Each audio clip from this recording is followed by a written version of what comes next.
Huzzah, and welcome, future and current artists, to another episode of Drawing with Dr. Doodle. I'm your art teacher, Dr. Doodle, and today you're going to learn how to draw something amazing. Your eye with a reflection. Harold, I was just about to say that. Well, before we begin, you're only going to need 2 items. Hopefully you have these: a piece of paper and a pencil. Now, if you want to color your work in when we're done and you have a crayon or a colored pencil or markers, you can color it in when we finish today. However, if you don't have those supplies right now, you can always wait to color your work in when you get those supplies. So you know what? Let's begin. Before we begin, let's learn about some interesting facts about the human eye. Sight is one of the 5 senses that help us to get information about what is going on in the world around us. We see through our eyes, which are organs that take in light and images and turn them into electrical impulses that our brain can understand. How do we see? Well, when we see something, what we are seeing is actually reflected light. Light rays bounce off of objects and into our eyes. Our eyes are amazing and complex organs. In order for us to see, light enters our eyes through the black spot in the middle, which is really a hole in the eye called the pupil. The pupil can change sizes with the help of the colored part around it, a muscle called the iris. By opening and closing the pupil, the iris can control the amount of light that enters the eye.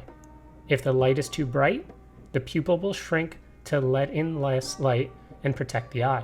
If it's dark, the iris will open the pupil up so more light can get into the eye. Once the light is in our eye, it passes through fluids and lands on the retina at the back of the eye. The retina turns the light rays into signals that our brain can understand. The retina uses light-sensitive cells called rods and cones to see. The rods are extra sensitive to light and help us to see when it's dark. The cones help us to see color. There are 3 types of cones, each helping us to see a different color of light: red, green, and blue. In order for the light to be focused on the retina, our eyes have a lens.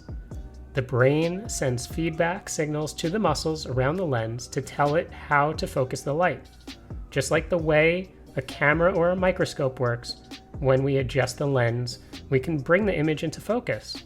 When the lens and muscles can't quite focus the light just right, we end up needing glasses or contacts to help our eyes out. The rods and cones of the retina change light into electrical signals for our brain. The optic nerve takes these signals to the brain. The brain also helps to control the eye, to help it focus and to control where you are looking. Both eyes move together with speed and precision to allow us to see with the help of the brain. So why 2 eyeballs? Well, with 2 eyeballs, our brain gets to 2 slightly different pictures from different angles. Although we only see one image, the brain uses these 2 images to give us information on how far away something is. This is called depth perception. Hi, and welcome to today's lesson where we will be drawing a human eye, just one eye, hopefully maybe your eye, with a reflection inside of it. All you'll need is a pencil and a piece of paper, and let's begin. So, if you don't have access to a mirror right now, or you haven't looked at your eye in a mirror, I would suggest you take a break, walk yourself to a bathroom, or if you're able to borrow a handheld mirror from one of your parents, maybe borrow that and place it at the edge of wherever you're working, and take a good look at your eye and see the different parts of it. We're going to try to make our eye as realistic as possible. We're going to take our time, and we're going to begin right now. The first thing I would suggest you do is draw a large, it's like a letter N, lowercase letter N on the top. We can make a lowercase or uppercase letter U. We'll make a line over here. We'll connect the 2 pieces, and over here we can make a letter C on the left-hand side of our page. We're holding our page the long way or horizontally. And right over here, we're going to make a backwards letter C.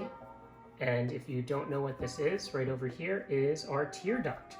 And on the other side is, so this means that this eye right here, if it was facing you, it would be on the person's left. It would be the person's left eye if you were facing them, if they were facing you. Above our tear duct, we're going to make a little crease over here. We're going to make another lowercase letter n on the top here. And this is going to be where we can start, well, once we get there, to add all of our eyelashes. And there are eyelashes on the top and the bottom of every human eye, if you're able to grow hair, and that's for both male and female eyes as well. So, next step, we're going to make another crease right underneath. These are the eyelids, above and below, above and below. And now we're going to make our actual eye. So, the inside of our eye. We're going to make a large letter U, and then we're going to make a circle inside of that and a tiny circle, or we can make a shape like that for a gleam in the eye. Now we've got the white of the eye over here. This is a little bit large for the pupil, but we're going to just go with it. It's okay if you make a mistake. You can always attempt to do a better job later on. So we've got the white of the eye, the color of our eye, and the pupil of our eye, or where it is black, basically. So what we're going to do before we start adding any more details, we're going to take a puzzle break, and when we come back, we'll start to add our details to the eye. As an artist, it's a good idea to take a break from your work. Taking a break allows us to look at our work with fresh eyes and possibly with some new ideas.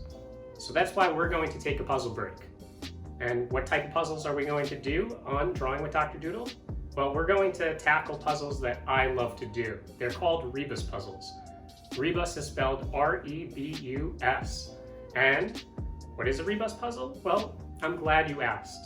Behind me is an example of just one, and we're going to walk through the solution to this puzzle right now.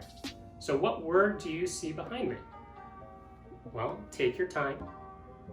If you guessed the word behind me is hurry, then you're half right. What direction is the word hurry going in? Well, take some more time to solve that. Well, if you guess that the word hurry is going up, then you have half of the solution as well. So let's combine the two half answers or half solutions that we solved together. Hurry, so we've got the word hurry, and the word hurry is going up. And if you heard me just say that and it clicked in your head that the answer is hurry up, then you have solved this rebus. So with that out of the way, why don't you try to solve this puzzle by yourself, but you don't need to hurry up to solve this puzzle. Take your time, and if you get your parents' permission, you can email the solution to thedoodledoctor@gmail.com. Now let's get back to the lesson. I hope that you enjoyed solving today's puzzle, and now we're going to add our details. First, let's make our individual eyelashes on the top, on the bottom. Take your time, enjoy yourself, let it be a little bit loose. If you feel like you need more eyelashes, you can add as many as you want in. If you go too dark, you might have trouble erasing, so that's why we're going to be drawing this a little bit lighter. Now, once you're okay with your eyelashes, let's start working on the color of our eyes. If you have crayons or colored pencils, if you have markers, I'm not too thrilled about using markers with this. I find that colored pencils and crayons do a better job of coloring in. You can blend a little bit easier with them. But if you have those art materials, you can use this to actually color in your eye correctly. If not, we're just going to use our pencil and shade. So let's make a bunch of lines around and rotate your wrist and your hand as you do this. You can even rotate the paper if you want to. And let's make the lines where the colors of the rods and the cones of our eyes. That's what they're called, rods and the cones. So we can do it a little bit dark. We can have some lighter shading if we're just using our pencil. And when you feel that you have done enough shading and coloring of your eye, you can go around closer to where the pupil is and add a darker shade right on the bottom here, right around the edge of the pupil. From there, you'll want to shade in a little bit darker your pupil. Make sure that you're not coloring in this little shape over here, which is the gleam of your eye.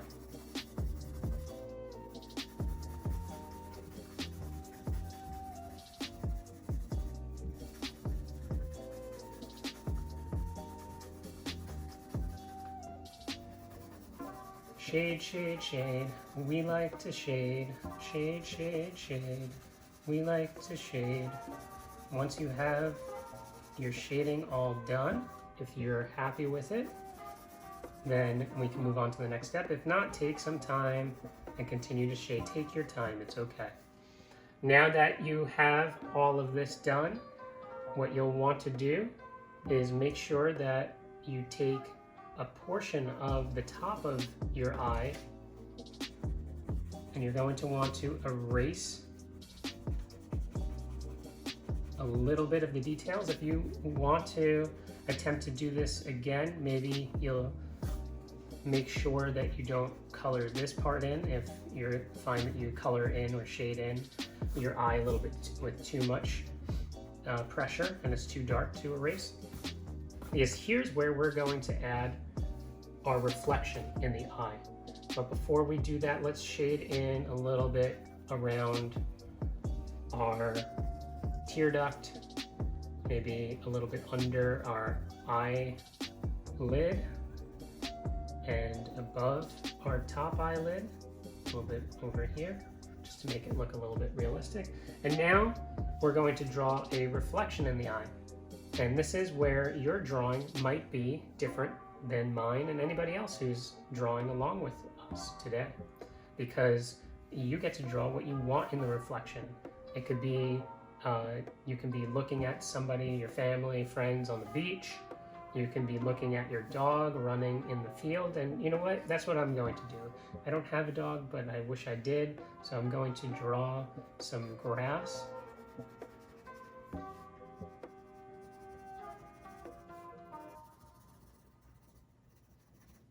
And this is in the color of your eye and the pupil of your eye. And now I'm going to draw a dog looking at me laying down in the grass. So actually, yeah, I'll do that right now. So in here, the dog is looking at us.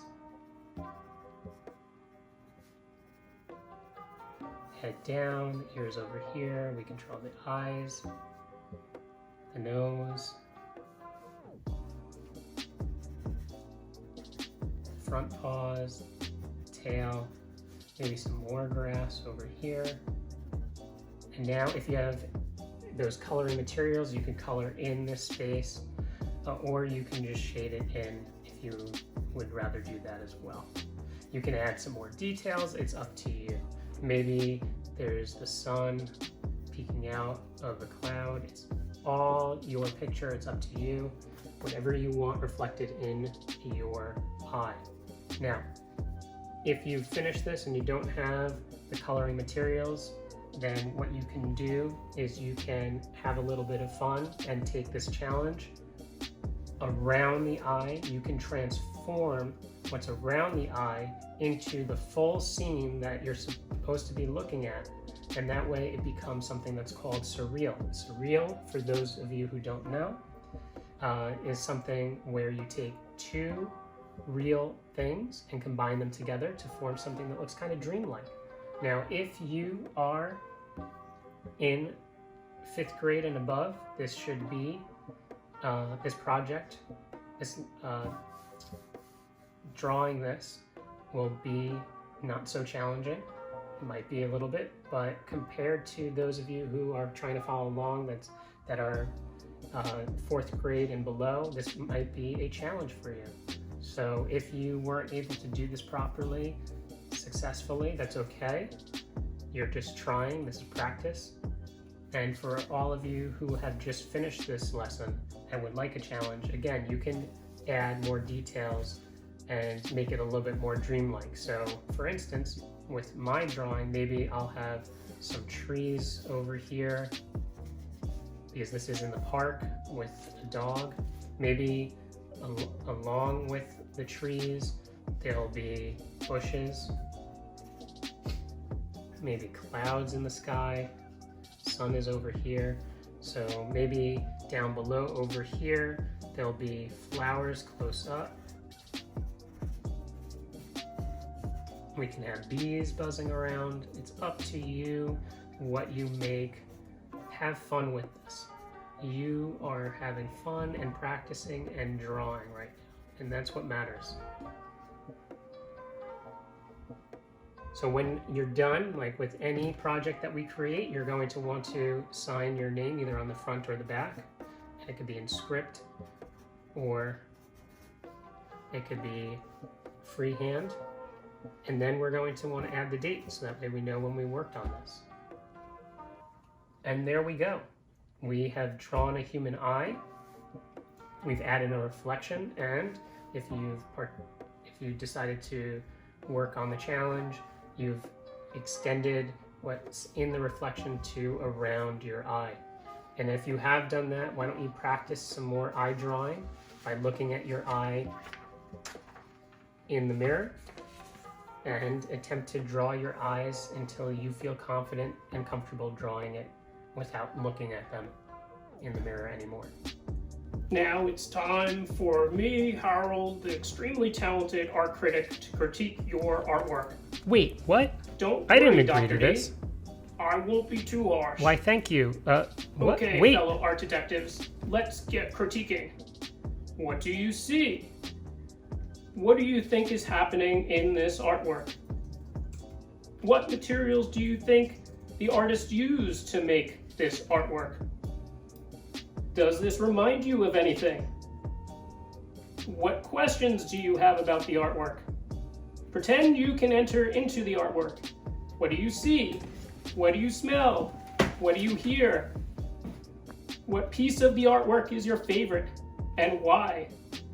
If you could change one thing about this artwork, what would you change? How does this artwork make you feel? Can you explain why? If you had to describe this artwork to a friend, what kind of words would you use? So, Dr. D, was that so hard now? Surprisingly, what he doesn't know it wasn't hard at is all, how Harold. hard Thank I you. will critique him next time. Until next time, future and current artists, that's it for today. I hope that you enjoyed creating art with me and that I've inspired you to create as imaginative artwork in the future. If you'd like to have your work displayed on a future episode, obviously you need your parents' permission, but once you get it, you can email your artwork at thedoodledoctor@gmail.com. Well, bye!